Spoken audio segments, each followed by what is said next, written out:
Hello my sweet and lovely viewers, Assalamu alaikum. Welcome back to my channel. আমি আছি UK blogger Ayesha.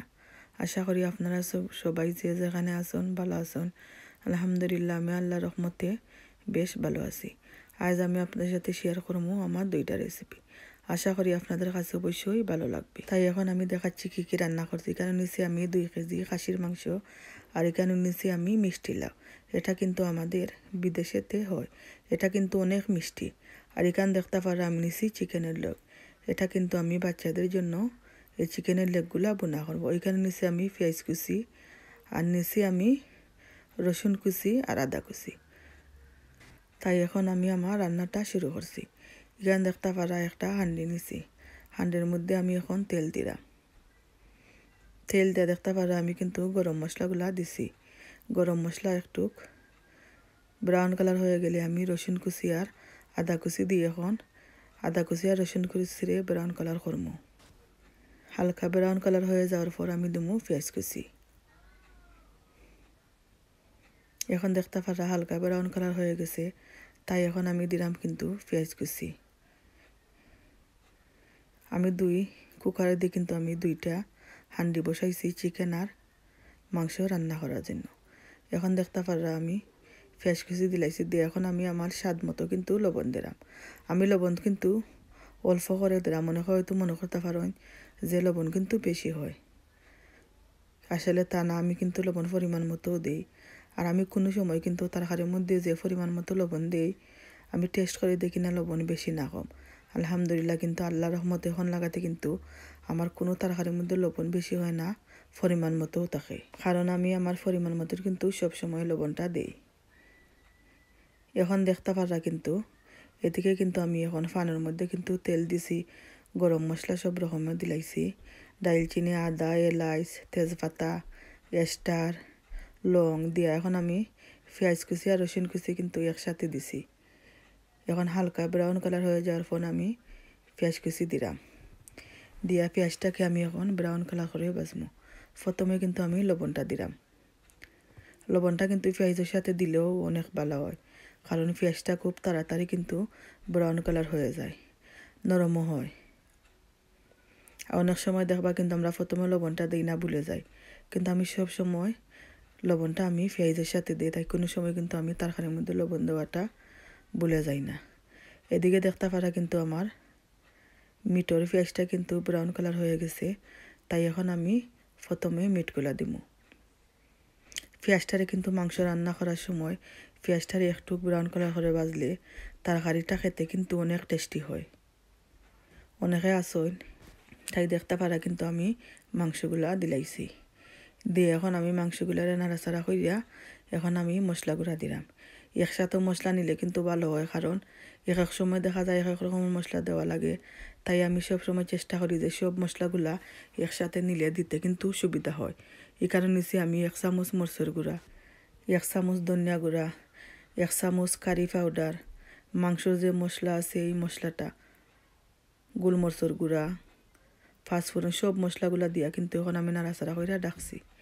এদিকে দেখতে পারা কিন্তু আমার চিকেনের পেঁয়াজটাও কিন্তু ব্রাউন কালার হয়ে গেছে, তাই আমি মাংসের মধ্যে যে মশলাগুলো দিছি চিকেনের মধ্যেও কিন্তু সেই মশলা দিছি। আর একটা কিন্তু ব্যবধান আছে, চিকেনের মধ্যে কিন্তু চিকেনের একটা মশলা আছে, রাঁধুনি একটা দিছি। দিয়ে এখন আমি নাড়াচাড়া কইরা নিলাম। নাড়াচাড়া কইরা আমি এটাকে ঢাকনা দিয়ে মশলাটাকে দেখে ভালোভাবে কষিয়ে নেব।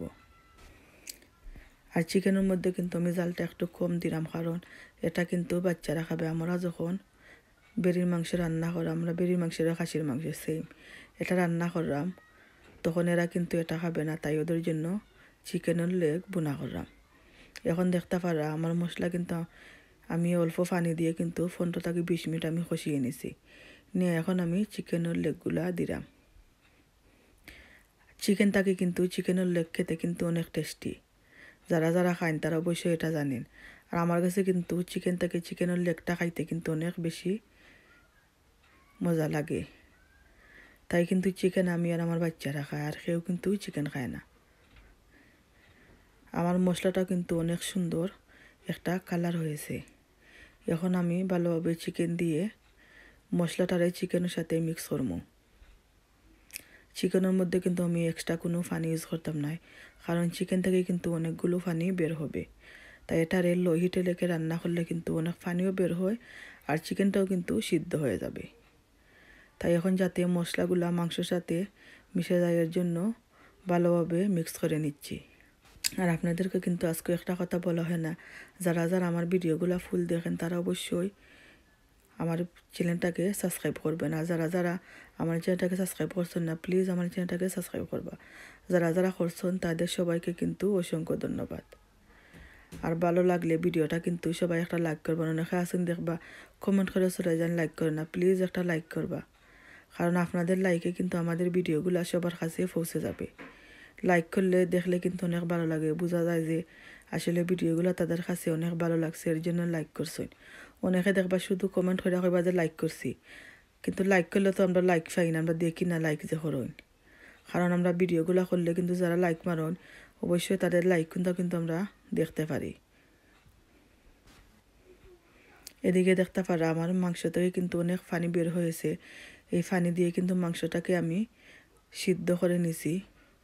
অনেক সময় নিয়ে আমি এটাকে কষিয়ে নিয়েছি, কারণ মাছ মাংস মশলা আপনি যত কষাবেন খেতে কিন্তু তত টেস্টি হবে। এখন দেখতে পারা কিন্তু আমি এগুলো তুলে ফেলে দিলাম, কারণ এগুলো কিন্তু যা গ্রানটা কিন্তু মাংসের মধ্যে অলরেডি চলে গিয়েছে। তাই আমার কাছে এগুলো তুলে ফেলা অনেক ভালো লাগে, কারণ খাওয়ার সময় দেখা যায় এগুলো ডিস্টার্ব করে। এখন দেখতে পারা কিন্তু আমি মিষ্টি লাউগুলো দিলাম। আর এই মিষ্টি কুমড়াটা কিন্তু খেতে অনেক টেস্টি, কারণ এই মিষ্টি কুমড়াটা কিন্তু আমাদের বিদেশের। এগুলা কিন্তু অনেক মিষ্টি, এগুলা শুটকি দিয়ে বাজি করলে, এমনি বাজি করলে এগুলা খেতে কিন্তু অনেক ভালো লাগে।